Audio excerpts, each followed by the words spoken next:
আসসালামু আলাইকুম, সবাই কেমন আছেন? নিশ্চয়ই ভালো আছেন। আল্লাহর রহমতে আমরাও ভালো আছি। আজকে আমার মেয়ের বার্থডে, লুবাবার। তো বার্থডে করব এরকম কোনো প্রিপারেশন ছিল না। হঠাৎ ওর আজকে দিয়ে 2 বছর হইল। প্রথম বছরে কোনো বার্থডে করা হয়নি। প্রথম বছরে ওর জন্য কোরআন পড়া হয়েছিল, মিলাদ করা হয়েছিল। এইবারও কারণ ও রোজার মধ্যে হয়েছিল, এইবার কোনোটা করার ছিল না ইচ্ছে। তো ওর জন্মদিন ওর পাপার বা কারো মনে ছিল না। হ্যাঁ, খাবে যাবে। তো তখন প্রায় 3:30 কি 4টা বাজে। এই সময়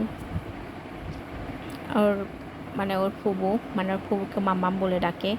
তো ওর মাম্মাম ফোন দিয়ে বলতেছে যে আমরা আসলে কেক অর্ডার করছি, তুমি যতটুকু পারো অ্যারেঞ্জমেন্ট করো। তো এইটুকু সময়ের মধ্যে হঠাৎ আমি একা বাসায় কী করব। পরে আমার এক মামাতো বোন 2টা, এদেরকে ডাকলাম। ডাকার পর এরা রুমটাকে সাজালো, আর আমি আর কি টুকটাক রান্নাবান্না করলাম, মেয়েকে রেডি করলাম, আশেপাশে বাচ্চাদেরকে সবাইকে আসতে বললাম, আর আমরা বাসার।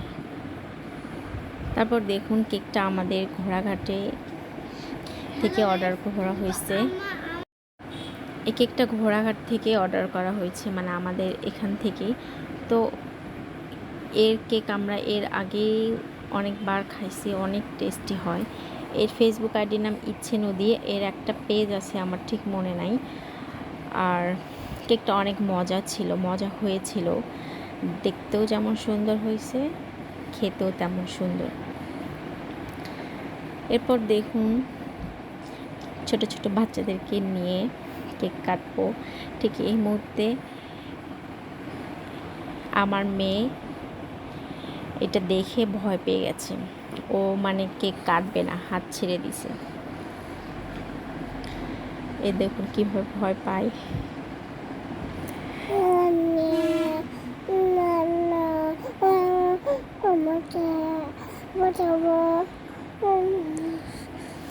ও ভয় পায়, ও ছেড়ে দেয়, হাত ছেড়ে দেয়, কেক কাটবে না, ভয় পায়। তারপরেও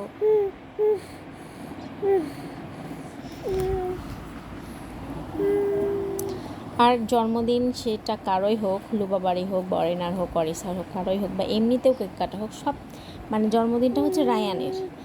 ও খুবই এক্সাইটেড হয়, আর এতটা ইয়ে করে যে কেক কাটবে ও নিজে, পুরোটা ও নিজে খাবে।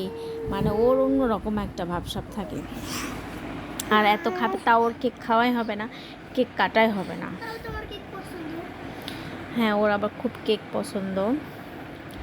তো যাই হোক, কেকটা আমার মেয়ে খায় আর বলে মজা মজা, কেকটা সত্যিই মজা। আবার ওর হাত থেকে বললাম ভাইয়াকে খাওয়াই দাও। তো দেখুন, ও ভাইয়াকে না খেয়ে ও নিজেই খেতে চায়।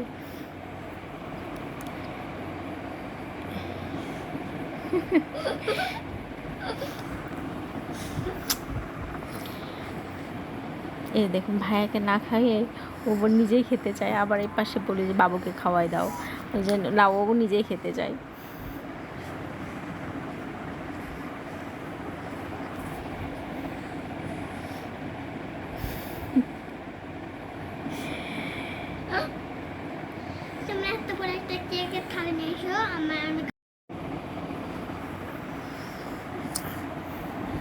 এরপর কেক কাটা শেষ। আসলে বার্থডে করব এরকম কোনো ইচ্ছাই ছিল না, আর হঠাৎ সব কিছুই হঠাৎ। তাও আবার আমি না, ওর মাম্মাম আর ওর দাদি ঢাকা থেকেই এখানে কেক অর্ডার করছে, প্লাস এগুলো সাজানোর জন্য আমাকে ফোন দিয়ে বলতেছিল যে এগুলো তুমি করো, এগুলো সাজাও। তাছাড়া আমার মেয়ের বার্থডে আমি একটাও করিনি, এটা ওর সেকেন্ড বার্থডে, এবং ওর মাম্মাম আর ওর দাদি এগুলো করছে। তো যাই হোক, হঠাৎ এত অল্প সময়ের মধ্যেই করতে পারছি, এটা অনেক। তো সবাই আমার মেয়ের জন্য দোয়া করবেন, ও যাতে ভালো থাকে, সুস্থ থাকে, ও যেন এক মানুষের মতো মানুষ হতে পারে। সবাই ওর জন্য দোয়া করবেন, শুধু ওর জন্য না, আমার ছেলের জন্য, আমার ছেলে মেয়ে আমার দুজনের জন্যই দোয়া করবেন। তো আল্লাহ হাফেজ।